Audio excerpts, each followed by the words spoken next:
ভাই আমার, আজকে কয় তারিখ হলো বলেন তো?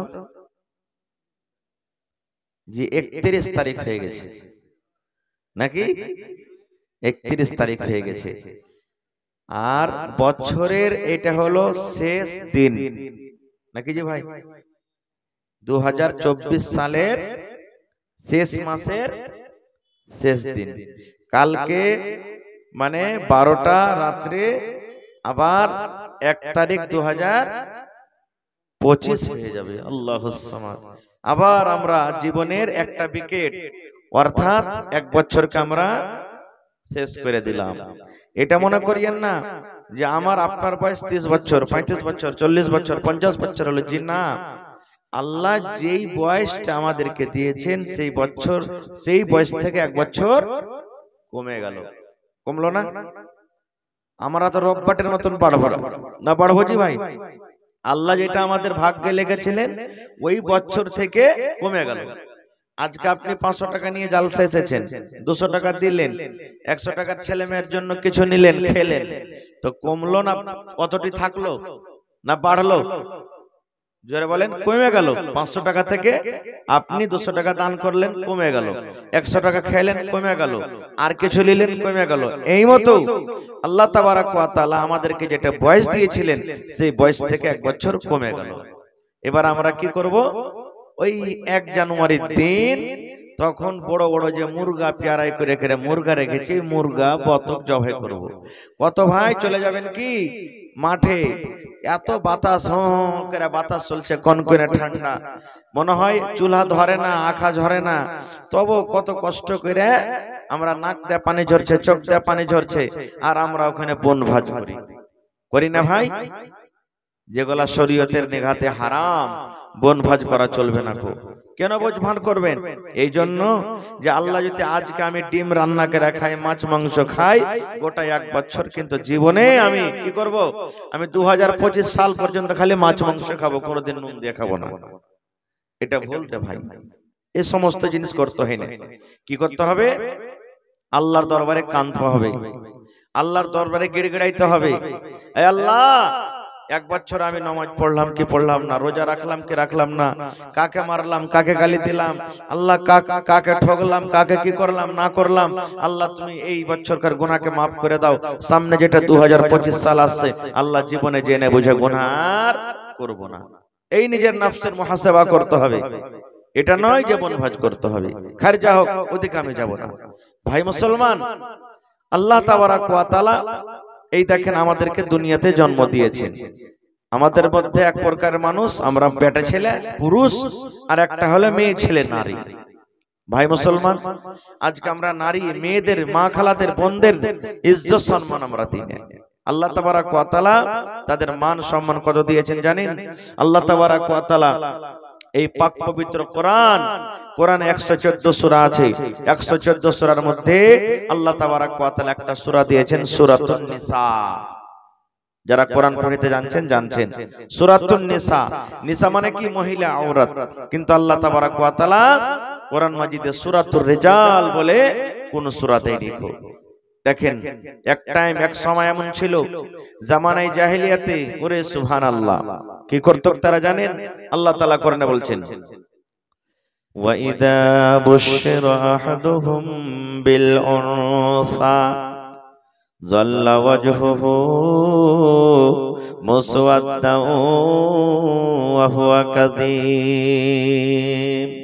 আল্লাহ রাব্বুল আলামিন কোরআন মাজিদে বলেন, ও দুনিয়ার মানুষ তোমরা শুনে নাও, মক্কা নগরে, মক্কার জমিনে যখন মক্কার লোকেরা মুসলমান হয়নি, মক্কার লোকেরা যখন নবীর কথা মানেনি, তার আগেকার ঘটনা, তার আগেকার সময়ের আল্লাহ রাব্বুল আমিন কথা বলছেন।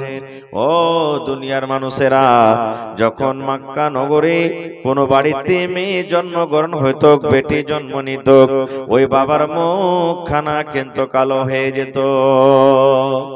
বাবার রাতের বেলাতে ঘুম আসত না, বাবা দিনের বেলাতে কোন মানুষ লোকজনের পাঞ্জরে বসতে পারত না, গ্রাম দিয়ে হাঁটতে পারত না। যেমন গ্রাম দিয়ে হাঁটতো, লোকেরা তানা দিয়ে দিয়ে ঘোঁচা দিয়ে দিয়ে কথা বলতো, ইশারা করে বলতো, দেখো রে এটা মেয়ের বাবা চলে যায়, বেটির বাবা চলে যায়, এটা হালিমার বাপ চলে যায়, এটা জায়েদার বাবা চলে যায়, এটা সাফিয়ার বাবা চলে যায়, এটা কুলসুমের বাবা চলে যায়, এটা জামিলার বাবা চলে যায়। এই করে করে ওরে সুবহানাল্লাহ, ওই মেয়ের বাবা যতদিন তার মেয়ে দুনিয়াতে জীবিত থাকতো তাকে ঘোঁচা দিয়ে দিয়ে কথা বলতো। মেয়ের বাবা মনে মনে বলতো, এই রব্বুল আলামিন কেন তুমি আমাকে মেয়ে দিয়েছো? আল্লাহ কেন ছেলে হলো না? এই রব্বুল আলামিন তুমি কেন আমাকে বেটা দিলে না? কেন আল্লাহ বেটি দিলে? বেটি হওয়ার কারণে মানুষেরা ঘোঁচা দিয়ে দিয়ে আমাকে কথা বলে। ওরে সুবহানাল্লাহ। এবার ওই লোকেরা কি করতো, নিজের মেয়ের বয়সে 5 বছর 7 বছর 8 বছরকার যখন হইতো, ওই মেয়ের হাত খানটাকে ধরে টানতে টানতে ওই জঙ্গলের ভিতরে একটা গর্ত করত, আর ওই গর্ত করার পর ওই কলিজা টুকরা মেয়েকে তারা দফন করে দিত, জিন্দা জীবিত তাকে মাটি দিয়ে বাড়িতে আসতো। এরকম ভাবে তার উপরে জুলুম অত্যাচার করা হয়েছে। এ ভাই মুসলমান, আল্লাহর নবী এলান করে দিলেন, ও ইমলিটোলা ভাইরা মায়েরা খালারা আব্বাজানেরা শুনলেন, আল্লাহর নবী বললেন, ও মেয়ের বাবা বেটির বাবা শুনে নাও, খবরদার তোমরা নিজের কলিজার টুকরাকে দফন করিও না রে। তোমরা লজ্জার কারণে শরমের কারণে নিজের কলিজার টুকরাকে খবরদার তোমরা জমিনে দফন করিও না। আল্লাহর নবী এলান করে দিলেন, যার বাড়িতে 2খানা মেয়ে জন্মগ্রহণ করেছে, এই হাদিসে 2টা মেয়ের কথা আছে, কিন্তু মেয়ে 2টা হোক কিংবা 1টা হোক কিংবা 3টা হোক 5টা হোক, আল্লাহর নবী বলেছেন যার বাড়িতে মেয়ে জন্মগ্রহণ হয়েছে ওই মেয়েকে শক্তি হিসাবে লালন পালন করে, শক্তি হিসাবে তেল কাজল কাপড় দিয়ে পড়িয়ে লেখিয়ে একটা ভালো জামাই দেখে, ভালো বাড়ি দেখে, ভালো ছেলে দেখে যদি ওই মেয়ের বাবা তার বিয়ে লাগাতে পারে, আল্লাহর নবী বলেছেন মেয়ের বাবারে আমি নবী ওই মেয়ের বাবা জান্নাতের ভিতরে থাকবো। কেমন হয়ে থাকবো? নবীজি 2টা আঙ্গুলকে ইশারা করে বললেন, মেয়ের বাবা, ও মেয়ের বাবা তোমরা শুনে নাও, আমি নবী আর ওই মেয়ের বাবা জান্নাতে ওরকম ভাবে পড়োশি হয়ে থাকবো রে, যেমন 2টা লোক পাশাপাশি দেখো, এই 2টা লোকের মতো ওই মেয়ের বাবা আর আমি নবী জান্নাতের ভিতরে পাশাপাশি হয়ে থাকবো। নারে তাকবীর। তাহলে বাড়িতে বেটি আসতে গেলে মন ভারী করবেন? মন ভারী করতে হবে না। কেন মন ভারী করবেন? আহা হা হা, আমরা এটাই মনে করি যে বেটা ছেলা হয়েছে তো লাট, বেটা ছেলা হয়েছে তো মিষ্টি বিল হবে, বেটা ছেলা হয়েছে তো শুধু বেটা ছেলেরই ফজিলত, বেটা ছেলা হতে গেলে একবারে বাপে কি করবে মোচে তাও দিবে, আর মেয়ে যদি বাড়িতে হয় তাহলে মুখখানটা তার ছোট হয়ে যাবে না। আল্লাহ নবীর কাছে একজন সাহাবী এলেন, আসার পর নবীকে বললেন, ইয়া রাসূলুল্লাহি, আল্লাহর নবী গো, মা আমার বাড়িতে আছেন, আব্বা বাড়িতে আছেন গো নবীজি। ইয়া আল্লাহর নবী, আমার উপরে কার হকটা বেশি গো নবীজি? মায়ের হক না আব্বার হক বেশি? আমার হক আমার উপরে কার বেশি? আমাকে কার বেশি বেশি করে খিদমত করতে হবে? আল্লাহ নবী বললেন, ওরে আমার উম্মত, ও সাহাবীরে, উম্মুকা তোমার মায়ের হক। নবীজিকে বলছেন, ইয়া রাসূলুল্লাহ, আমার ব্যবহারের, আমার চরিত্রের আমার উপরে কার বেশি হক, মায়ের না বাপের? নবীজি বললেন, উম্মুকা তোমার মায়ের হক। সে সাহাবী আবার বললেন, ইয়া রাসূলুল্লাহ, এবারে কার হক? আল্লাহ নবী আবার বললেন, উম্মুকা তোমার মায়ের হক। আবার সে সাহাবী বললেন, হুজুর আমার উপরে 3 নম্বরে কার হক? সেই নবীজি বললেন, উম্মুকা তোমার মায়ের হক। 4র্থ নম্বরে সে সাহাবী বললেন, ইয়া রাসূলুল্লাহ 4 নম্বরে আমার উপরে কার হক নবী গো? আল্লাহ রাসূল বললেন, আবুকা তোমার বাবার হক, তোমার বাবার হক। এই আমার ভাইয়েরা মায়েরা খালারা, তাইলে মন খান ভারী করতে হবে না মা, মন খানটা ভারী করতে হবে না। তিনবার নবীজি আপনার ব্যাপারে বললেন উম্মুকা উম্মুকা উম্মুকা, তোমার মায়ের হক, তোমার মায়ের হক, তোমার মায়ের হক। আর একবার বললেন আবুকা, তোমার বাবার হক। একবার বললেন, পরে দোয়া করে দিয়েছি। এর মানে বোঝা গেল কি যে মার হক আল্লাহ দিয়ে দিলেন বেশি। তাইলে ভাইরাকে এটা মনে করতে হবে না যে হাজী মুল্লি সাহেব স্ত্রীদের অর্থাৎ মা খালাদের হক যে আল্লাহ বেশি দিলেন, আমাদের কি হক নাই? আপনাদেরও হক আছে। হাদিসটাতে বলা হয়েছে কিন্তু আপনাদের হক কোনো কম নয়। এই জন্য বলা হয়েছে যে মা খালাদের ছেলে মানুষ করতে যত কষ্ট হয়, পুরুষের কিন্তু অত কষ্ট হয় না। হয়? অত কষ্ট হয় না। যখন সন্তান হয়, এক একটা ব্যথা যখন পেট থেকে আসে, ওরে আল্লাহ, মা খালারা এটা মনে মনে করে আল্লাহ মরে যাওয়া ভালো, কিন্তু এরকম কষ্ট সহ্য করতে ভালো নয়, এরকম কষ্ট সহ্য করতে আর পারবো না। কিন্তু হ্যাঁ, ভাইয়েরাও আমি দেখতে পাচ্ছি কষ্ট করছে। কেমন কষ্ট জানেন? ওরে সুবহানাল্লাহ, এই যে কনকনে ঠান্ডা চলছে, শীতের রাত, ওরে সুবহানাল্লাহ, কোনদিন রাত 12টা করে জালসাতে চলে যায়, 2টার সময়তে চলে যায়, 3টার সময়তে চলে যায়, কোনদিন ফজরের টাইমে বাড়িতে যায়। আমি কিন্তু রোডে দেখি আমার ভাইরাকে, কেউ সাইকেল নিয়ে, কেউ মোটর সাইকেল নিয়ে পিছন দিকে হাঁড়ি বেঁধে লাই, ওরে আল্লাহ।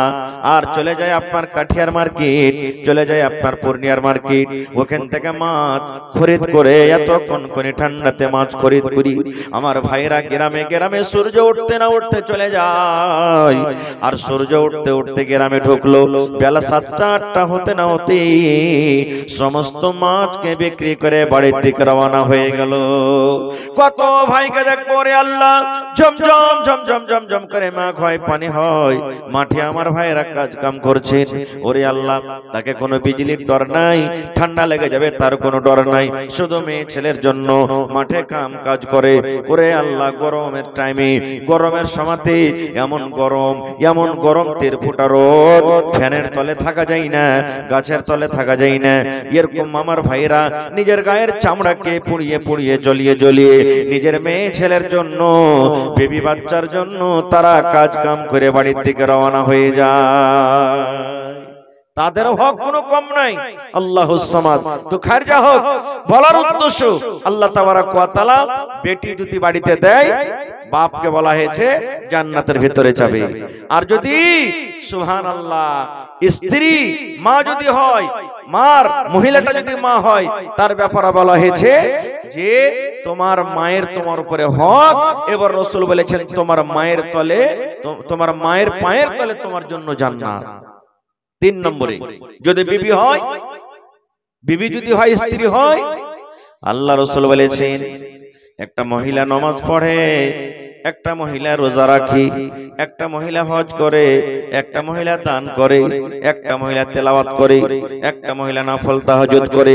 আল্লাহ নবী বলেছেন মহিলা রে, যদি তোমার স্বামী তোমার উপরে নারাজ থাকে রে মহিলা, যতক্ষণ পর্যন্ত তুমি তোমার স্বামীর পা ধরে মাপ না নেবে, অতক্ষণ পর্যন্ত আল্লাহর দরবারে তোমার কোন রকমের ইবাদত কবুল হবে না।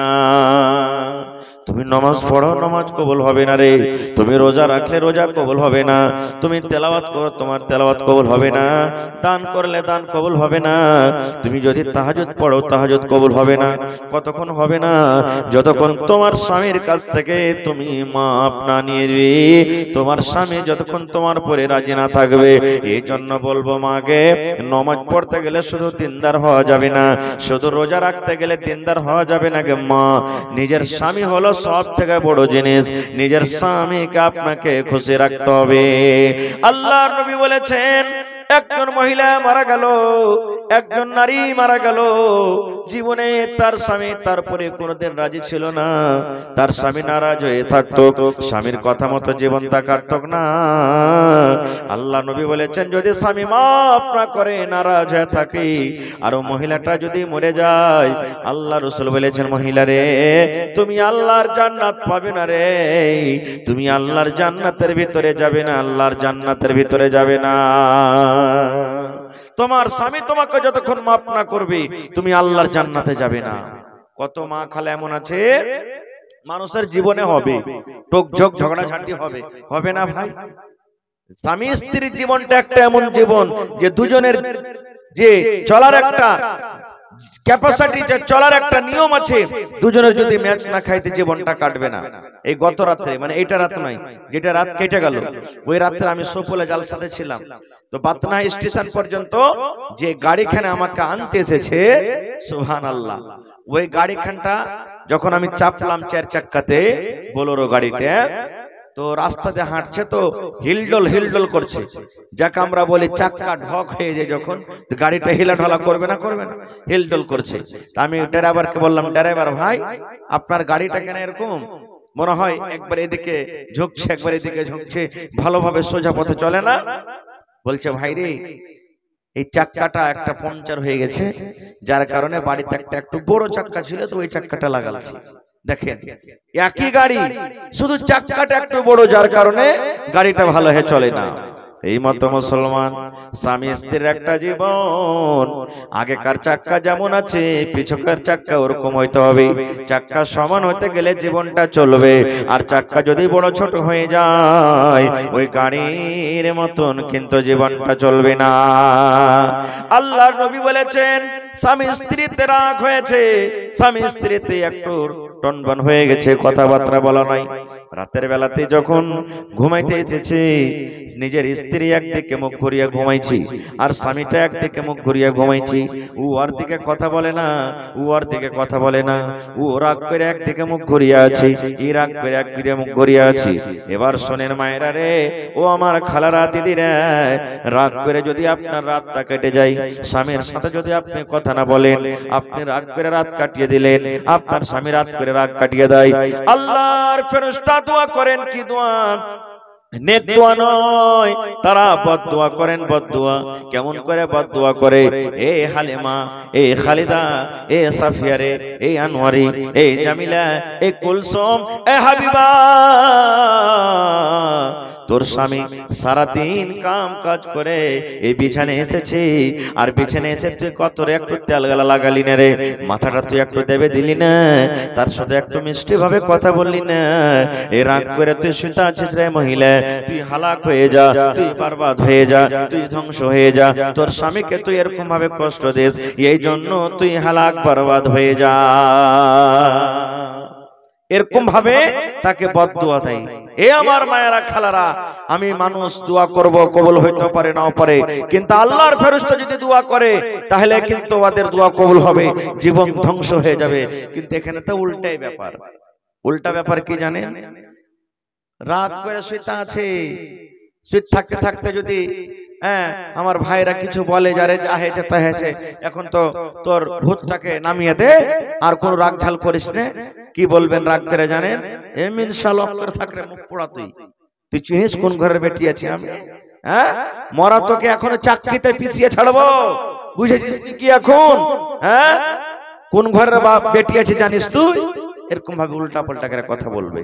কিংবা কত ভাইকে দেখবো, ওরে আল্লাহ, সব সময় ওর হাতে লাঠি, সব সময় ওর হাতে লাঠি, একটু কিছু হলো পট করে মেরে দিলে, একটু কিছু হলো গাল দিয়ে দিলে, একটু কিছু হলো লাত মেরে দিলে। জি না, এগুলা চলবে না। কেন মারবেন আপনি তাকে? কেন এরকম ভাবে আপনি তাকে গাল দেবেন? আল্লাহ নবীর জামানাতে, ওরে সুবহানাল্লাহ, একজন সাহাবী নবীকে বললেন, ইয়া রাসূলুল্লাহি, আল্লাহর নবী গো, আমরা পুরুষ মানুষ, আমাদের উপরে আমাদের বিবিদের হক কি রয়েছে নবী গো? আমাদের উপরে আমাদের বিবিদের হক কি রয়েছে? আল্লাহর নবী বললেন, সাহাবীরে, আনতুতি মাহাইজা তাইমতা, তুমি যখন খানা খাবে তোমার স্ত্রীকে তুমি খাওয়াবে। এক নম্বর, সাহাবী বলছেন, ইয়া রাসূলুল্লাহ, আমরা পুরুষ মানুষ, আমাদের বিবি বাচ্চা বাড়িতে, তো আমাদের বিবির আমাদের প্রতি হক কি রয়েছে?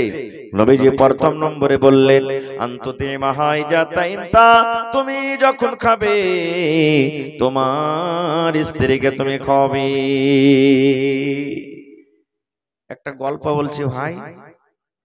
একটা হুঁচলা বেটা ছেলে, জীবনে স্ত্রী কি জিনিস জানে না, হক তালাশ বুঝে না। ও বাড়ি গেছে, বাড়িতে যেতান কইছে, যারে হালেমার মা, রাইতে মাওলানা ওয়াজ করেছে যে তুই যা খাবি তোর স্ত্রীকে খাওয়াইস, জীবনে কোনোদিন এই জিনিসটা বুঝিনি, জানি না। তিনটে চারটে ছেলে পেলের মা হয়ে গেলি তো কত হোটেলে আমি খেয়েছি, কত নাস্তা খেয়েছি, কত রসগোল্লা খেয়েছি, তুই জীবনে চোখে দেখতে পাসনি।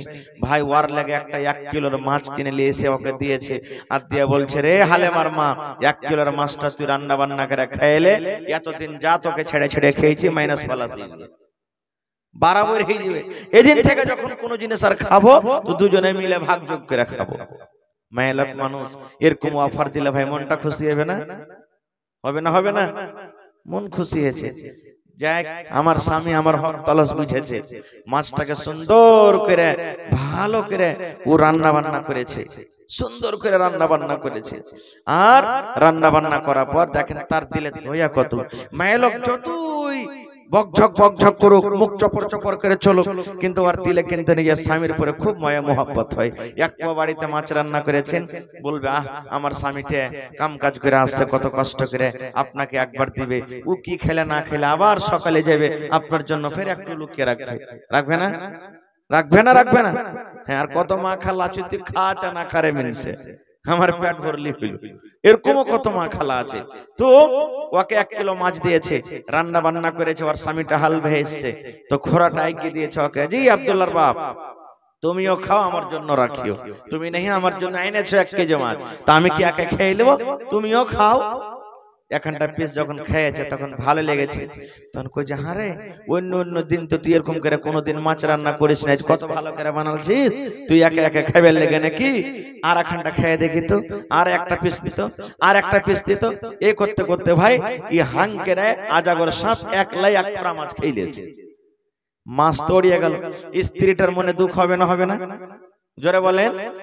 ই মনে করছে রে মিনছে তুই আমার জন্য আনলি আর তোকে ভালো মনে করে খাইতে দেন, তুই একলে হালি হাঙ্কার করে খেয়ে নিলি। থাম রে মিনছে, তোকে আমি দেখাচ্ছি। মা খালার কে বেলে 36টা বেলে কল্লা, হাদিসের কথা নেই বেটা, শোনা কথা, তবে একটা কল্লা দেখাইছে তার স্বামীকে। তুই রে থাম রে মরা লিস্টি লাগা, তোকে আমি দেখাচ্ছি। এবার কি করেছে, গ্রামে মাছ বিক্রি হয়েছে, গ্রামে মাছ বিক্রিতে এসেছে, একটা মাছ খরিদ কইরে তখন গ্রামের মাছটা খরিদ করে ওর স্বামীকে না জানিয়ে কানটাতে মাছটাকে পুঁতে দিয়েছে জমিনে। ওর স্বামী তখন বলছে আজ তো কোনো কাম কাজ নেই, বাড়িতে থাকি। স্ত্রী বলছে কে কইলা কাজ কাম নাই, একটু স্থায়ী তরকারি লাগাইতে হবে, তুমি কানটা কানটা হাল বাহিবে না, যাও কানটা কানটা হাল বাহো। হাল বাহিতে যায় ওই হালের এতে ভাঁওয়েরে মাছ উঠে গেছে। মাছ উঠবে না ভাই? মাছ উঠে গেছে, ওই স্ত্রী পুঁতে রেখেছে মাছটা, মাছটা উঠে গেছে। এই মাছটাকে নিয়ে দৌড়াইতে দৌড়াইতে এসে বলছে এ হালে মার মা কি হয়েছে? বলছে আরে কানটাতে মাছ পেয়েছি, তুই তাড়াতাড়ি করে সুন্দর করে কালকে যে রান্না বান্না করেছিল ওরকম ভাবে রান্না বান্না কর, আমি তাড়াতাড়ি করে হাল ভে আসছি। ই বলছে থামরে মরা, তোকে তো মাছ খেতে দিব, আজ ভালো করে তোকে মাছ খেতে দিব। মাছকে সুন্দর করে রান্না করেছে ভাই, আর রান্না করে ঘরে লুকিয়ে রেখে দিয়েছে। ওর স্বামীটা 10টার সময়তে হাল ভে এসেছে, ওকে খাইতে দিচ্ছে নুন দিয়ে, কিন্তু মাছ দেয় না। আলু আছে, পটল আছে, অন্য অন্য তাই তরকারি আছে, কিন্তু মাছ দেয় না ওকে।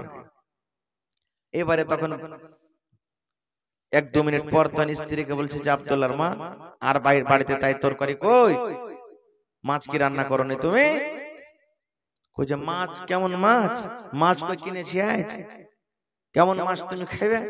কইছে আরে কেমন খাইবে, কানটাতে হাল বাহিতে যে মাছ পাইনো তোকে দিনো যে মাছ রান্না কর, আর বলছে কেমন মাছ? বলছি এসেছি গে, মাছ কখন কিনলে? কানটা থেকে পানি আছে যে পানিতে তুমি মাছ পাবে, ডাঙ্গাতে শুকাতে কেউ মাছ পায়? এর মন খারাপ। বলছে এই মন খারাপ করবি না, মাছ দিবি তো দে, মানে একটু সোজা টাইপের ছিল তো বোকা মুভিতি, মাছ দিবি তো দে, নাই তো সাঁটা দিয়ে তোকে লাল করে দেবো। স্ত্রীটা মনে মনে বলছে আল্লাহ ই খান্নে সারা গরুকে মেরে মেরে অভ্যাসে আছে, ঠিকই যদি মারতে শুরু করে তো ধরার কেউ নাই, ও মারার আগে চিল্লাতে শুরু করেছে। গ্রামের লোক তোমরা শোনো জি, ও গ্রামের ভাই তোমরা শোনো জি, ওকে মাকে মরে গেল, ওকে মা মা আমাকে মেরে ছটফটা করে দিলে। সব গ্রামের 2-4 জন লোক দৌড়িয়ে চলে এসেছে। কি আছে কি আছে, কেন মারছিস তোর স্ত্রীটাকে, কেন মারছিস? কইছে ভাই মারিনি হে, মারার আগে চিল্লাইছে। বলছে কেন মারছিস? স্ত্রীকে বলছে তোমার স্বামী তোমাকে কেন মারে? বলছে আমার স্বামীকে জিজ্ঞাসা করো। ওকে বলছে তুই কেন মারছিস রে?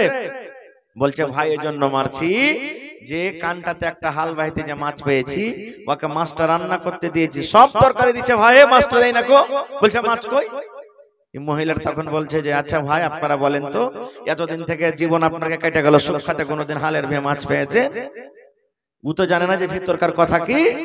বলছে কথা তো ঠিকই, সুখ খাতে কি হালের ভে মাছ পাওয়া যায়? বলছে না, পাওয়া যায় না। তো বলছে তোমরা যখন পাও না তো ই কেমন করে কানটাতে মাছ পায়? হ্যাঁ, আর মাথাটা পাগল হয়ে গেছে।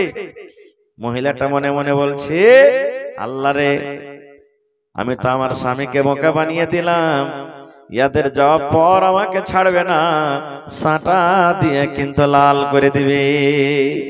এবার বলছে ভাই রে, ওই ময়ে ছেড়েতে দড়ি খান্তা আছে, আমি এনে দিচ্ছি রে ভাই, এর মাথা খারাপ হয়ে গেছে, তোমরা যখন চলে যাবে হয়তো আমাকে মারবে, একে দু হাত পা সুন্দর করে খুঁটিতে বেঁধে দাও, যেন তোমাদের যাওয়ার পর আমাকে মারতে না পারে। দেখো, এই দড়ি দিয়ে সুন্দর করে খুঁটিতে এরকম ভাবে পাছা করে হাত দিয়ে বেঁধে দিলে। আবার দুয়ারটাকে গেটটাকে বন্ধ করে ওই মাছের খোরাল এসে ভাই তার সামনে কিন্তু খাইতে বসে গেছে। কহেন তো সহ্য হবে রে ভাই, যদি করে তো। ই মনে মনে বলছে যে আল্লাহ, ই তো বলছিল যে মাছ ছিল না, অরিজিনালি মাছ আমার সামনে খাইছে, হাত বান্ধা আছে, কিছু করতে পারে না। চিল্লাইছে ভাই হে তোরা তোরা তোরা তোরাই দেখ, এই দেখ এই দেখ, আমার স্ত্রী আমার সামনে মাছ খেয়েছে। ওদের আস্তে না আস্তে ই রেখে দিলে, ভিতরে লুকিয়ে রেখে দিলে। বলছে দেখছো ভাই, দেখছো, তোমরা যদি না বেঁধে রাখতে তো দেখছো আমার এখন পিঠের চামড়া ছুটক নাই। দেখো দেখো দেখো, হ্যাঁ এরকমই বকছেই, মাছ নাই তাও বলছে মাছ খেয়েছে মাছ খেয়েছে। দু চার লাখ থাপড় দিলে আবার ওকে চলে গেল, এবার আসবো না তুই যতই টাক। আবার মাছ নিয়ে এসে খেতে বসেছি, এবার কিন্তু তার মাথাটা ঘুরে গেছে। বলছে হালে মারবারে, একবার মাছ খাবো বলে আমি চিল্লালাম, গ্রামের লোকেরা এসে আমার হাতকে বেঁধে দিল। দুই নম্বর আবার আমি ডাকলাম, আমাকে দুই চার কিল দিয়ে গেল। এইবারে যদি আমি ডাকি যে আমার স্ত্রী দেখো মাছ খাই মাছ খাই, তাহলে আমাকে মনে হয় চাপ্পালের বাড়ি দিয়ে মারবে। না রে না, তুমি হাত খানটার খুলে দাও। হাদিসের কথা ঠিকই, আল্লাহর নবী ঠিকই বলেছেন, তুমি যা খাইবে তোমার বিবিকে খাওয়াও। এইবারে মহিলা বলছেন স্বামী গো, আপনার সাথে আমি এরকম কাজ ব্যবহার করতাম না গো স্বামীজি। জীবন ধরে আপনি কোনোদিন আপনি আমাকে আদর দিলেন না, আপনি আমাকে ময়ে দিলেন না, মোহাব্বত দিলেন না। বাড়িতে কিছু থাকতে গেলে একা একা খেয়ে নিলেন। একটা মাছ যদি একদিন আমার জন্য আনলেন, ভালো মনে দিলাম, সেটাও খেয়ে নিলেন। এবার আপনি বলেন, আপনার সামনে যে আমি মাছটা খাইলাম, আপনার মনে কত ব্যথা হলো, আপনার দিলে কতখানি ধাক্কা লাগলো। আপনি বুঝতে পারলেন, শুধু বুঝার জন্য আমি এই ছলটা চললাম, ঘটনাটা ঘটালাম। স্বামী গো, এই জন্য আমি করলাম যে আপনাকে খেতে দেবো না, এটা আমার কোনো কথা ছিল না। এইবারে সেই লোকটা বলছে বিবি রে, আমি বুঝে গেলাম বুঝে গেলাম, তুমি আমার হাতটাকে খুলে দাও, তুমি আমার হাতটাকে খুলে দাও, আর তোমাকে বকাঝকা করবো না, মারবো না, গাল দেবো না।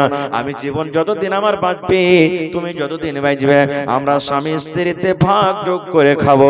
তুমি যা খাইবে আমি খাবো, আর আমি যদি 10 টাকার একটা বিস্কুট নিই বাড়িতে, ওই বিস্কুট তোমার জন্য এক পিস আমি বাড়িতে নিয়ে আসবো। আল্লাহর নবী বলেছেন, ওরে আমার উম্মত, তুমি যদি বাজারে চলে যাও, তুমি যদি 5 টাকার একটা পাঁপড় নিয়ে নাও, পাঁপড় বুঝেন তো, পাঁপড় নিয়েছো, 1 টাকার তুমি চকলেট দিয়েছো, তোমার নিয়ত আছে উম্মত রে, আমি এটা আমার বাচ্চার হাতে দিব চকলেটটা। বাচ্চাকে নেকি মনে করে যদি চকলেটটা দিয়ে দেন, আল্লাহর নবী বলেছেন এটা হলো নেকি সাদকা। নিজের বাচ্চাকে দিবেন তাও সাদকা। বাড়িতে একটা গরু আছে, গাই আছে, ওরে আল্লাহ এক পাচ্চা সানি গালা দিয়ে দিবেন, চেটে ঘাস গালা দিয়ে দিবেন, ওই গরুটাকে পানি খাইয়ে দিবেন। আল্লাহ নবী বলেছেন এটা একটা নেকি, এটা একটা সাদকা। আল্লাহ নবী বলেছেন, তোমার স্ত্রী তোমার বাড়িতে আছে রে, তোমার বাড়িতে ভাত নাই, তোমার বাড়িতে ডিম নাই, তোমার বাড়িতে মাছ মাংস নাই, বিবিকে পিপাসা লেগেছে, তুমি কলে চলে যাও, আর 1 গ্লাস পানি নিয়ে এসে বিসমিল্লাহ বলে তোমার বিবির মুখে যদি এক ঢোক দিতে পারো, আল্লাহ নবী বলেছেন এটা একটা সাদকা, এটা একটা নেকি। এই করতে করতে নবী বললেন, সাহাবীরা তোমার বিবির সাথে তুমি মিলামেশা করো, তোমার বিবির সাথে তুমি যদি সহবাস করো, এটা হলো একটা নেকি, এটা হলো একটা সাদকা। একজন সাহাবী বলছেন, ইয়া রাসূলুল্লাহ, আল্লাহর নবী গো, মিলামেশা কি এটা নেকি হয়? নিজের বিবির সাথে মিলামেশা কি এটা নেকি হয়? সহবাস করে নেকি হয়? আল্লাহ নবী বললেন, হ্যাঁ এটা একটা নেকি। আল্লাহ রাসূল বললেন, সাহাবী রে, যদি এই কাজটা তুমি তোমার স্ত্রীর সাথে না করে একটা অপারের সাথে যদি করো, অপার পেটি ছেলের সাথে যদি করো, অপার নারীর সাথে তুমি করো, তোমার গুনাহ হবে না হবে না? সাহাবীরা বললেন, ইয়া রাসূলুল্লাহ, গুনাহ হবে। আল্লাহ রাসূল বললেন, সাহাবী রে, অপার মেয়ে ছেলের সাথে তুমি যদি এই কাজটা করো, জিনা হয়ে যাবে, গুনাহ হয়ে যাবে। তবে ওই কাজটা তোমার হালাল স্ত্রীর সাথে করো, তাইলে তোমার জন্য কেন নেকি হবে না? পিন্ডাল তো খালি হয়ে গেছে ভাই। মা খালারাও আছে কিনা জানি না, আল্লাহ জানে। আছে? আর সাহস করে আপনাকে উঠতে বলতে পারি না। যদি একটু গোছিয়ে বসলে কিন্তু খুবই ভালো হইতো, মানে গরম ধরে গেছে তো উঠতে মনে হইবে না। তো যদি পারেন তো একটু সামনে এখানে চলে এসেন না, ওইদিকে ছিটে মিটে না থেকে, হাওয়াও লাগবে না এই সামনে এখানে বসতে গেলে। বেশি আপনাকে কষ্ট দিব না, ঘড়ি দেখে 1 ঘন্টা মাত্র। আসেন ভাই, এই যারা ওদিকে আছেন একটু গোছ হয়ে যান, যে কোটায় আছেন। এত ঠান্ডা থাকা সত্ত্বেও আপনারা বসে আছেন, এটা মহব্বত, ভালোবাসার পরিচয়। আল্লাহ যে আপনাকে কত নেকি দিবে সেটা আল্লাহ ছাড়া কিন্তু কেউ জানে না, আমরাও জানি না ভাই। যারা পিছনে আছেন ভাই একটু মেহেরবানি করে চলে এসেন, নানা দাদুরা আল্লাহর রাস্তায় চলে এসেন। মাশাআল্লাহ। দেখেন যে গোটা মুকদ্দারে আছে সে গোটা থাকেন।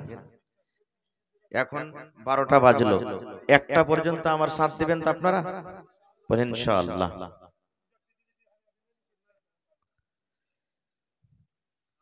ইন্নাল হামদালিল্লাহ নাহমাদুহু ওয়া নাস্তাঈনুহু ওয়া নাস্তাগফিরুহু ওয়া নাউযু বিল্লাহি মিন শুরুরি আনফুসিনা ওয়া মিন সাইয়্যাতি আমালিনা মান ইয়াহদিহিল্লাহু ফালা মুযিল্লা লাহু ওয়া মান ইউযলিলহু ফালা হাদিয়া লাহু। وأشهد أن لا إله إلا الله وحده لا شريك له وأشهد أن محمدا عبده ورسوله أما بعد فإن خير الحديث كتاب الله وخير الهدي هدي محمد صلى الله عليه وسلم وشر الأمور محدثاتها وكل محدثة بدعة وكل بدعة ضلالة وكل ضلالة في النار. أعوذ بالله من الشيطان الرجيم. بسم الله الرحمن الرحيم. الرجال قوامون على النساء وقال النبي صلى الله عليه وسلم الدنيا كلها متاع وخير متاع الدنيا المرأة الصالحة. আজ মন মোর চঞ্চল রে ভাই, ঝরে দুটি আঁখি, বুঝাইলে বোঝিস না তুই কোন জঙ্গলের পাখি রে। আজ মন মোর চঞ্চল রে, আজ মন মোর চঞ্চল রে ভাই, ঝরে দুটি আঁখি, বুঝাইলে বুঝিস না তুই কোন জঙ্গলের পাখি রে। আজ মন মোর চঞ্চল রে। কাঁচা বাঁশের খাট বাঁধিবে শুকনো পাতের ডোর। কাঁচা বাঁশের খাট বাঁধিবে শুকনো পাতের ডোর। এমন করে বাঁধবে রে মন চলবে না তোর সররে, আজ মন মর চঞ্চল রে। বৈরের পাতায় গরম পানিতে মন তোকে গোসল করাবে। গরম পানি বৈরের পাতায় মন তোকে গোসল করাবে। গোসল করাইয়া মন তোকে কাফন পহরাবে রে, আজ মন মর চঞ্চল রে। গোসল করাইয়া মন তোর কাফন পরাইয়া মন তোর জানাজা পড়িবে। জানাজা পড়িয়া মন তোকে দফন করিবে রে, আজ মন মর চঞ্চল রে। মা কান্দিবে বেটারে বেটা, বোন কান্দিবে ভাই। মা কান্দিবে বেটারে বেটা, বোন কান্দিবে ভাই। ঘরের বেগম সেও তো কানবে আর তো কেহ নাই রে, আজ মন মর চঞ্চল রে। নারে তাকবীর। আজকে জলসার যোগ্যতম শ্রদ্ধেয় সভাপতি সাহেব, উপস্থিত উলামায়ে কেরাম, সামনে বসা থাকা ইসলাম দরদি দিন দরদি ভাই ও বাবাজিরা, পর্দানশীন মায়েরা খালারা, সমস্ত তারিফ ও গুণগান সেই মহান আল্লাহ তাবারক ওয়া তাআলার জন্য, যে মহান আল্লাহ তাবারক ওয়া তাআলা এত কনকনে ঠার থাকা সত্ত্বেও এত রাত্রে এই পিন্ডালের তলাতে বসে বলার ও শোনার তৌফিক দিয়েছেন। তাই আমরা সে আল্লাহ তাবারক ওয়া তাআলার প্রশংসা করি, অন্তর থেকে মুহাব্বতের সাথে সকলেই পড়েন আলহামদুলিল্লাহ। একটু মুখ খুলে জোর করে পড়েন ভাই আলহামদুলিল্লাহ। তারপর আমাদের শেষ নবী হযরত মুহাম্মদুর রাসূলুল্লাহ পড়েন সাল্লাল্লাহু আলাইহি ওয়াসাল্লামের পর অগণন দারুদ শরীফ শান্তি ধারা বর্ষিত হোক, আমিন। আল্লাহুম্মা সাল্লি আলাইহি আল্লাহুম্মা বারিক আলাইহি। বন্ধুগণ, আজকে আমি আপনাদের সামনে স্বামী স্ত্রীর হক সম্পর্কে কিছু কথা রাখবো। কারণ ভাই মুজাম্মিল হক সাহেব আমাকে আগে ইশারা করেছিলেন এই বিষয় নিয়ে কিছু আলোচনা করতে হবে, তাই আমি আপনাদের সময় বেশি নিব না। আরামের টাইম, উপর থেকে আজকে ঠান্ডাটা একটু বেড়ে গেছে, ঘড়ি দেখে 1 ঘন্টা সময় নেব, একটা হবে ইনশাআল্লাহ আমি ছেড়ে দেব। তবে আল্লাহর কাছে দোয়া করি রব্বুল আলামিন আমি যা কিছু বলবো যেন সহিহ হাদিস এবং কোরআন থেকে বলতে পারি এবং সাথে সাথে ছোট বড় সকলে আমল করতে পারি, তার জন্য আল্লাহ আমাদেরকে তৌফিক দেন। পড়ুন আল্লাহুম্মা আমিন।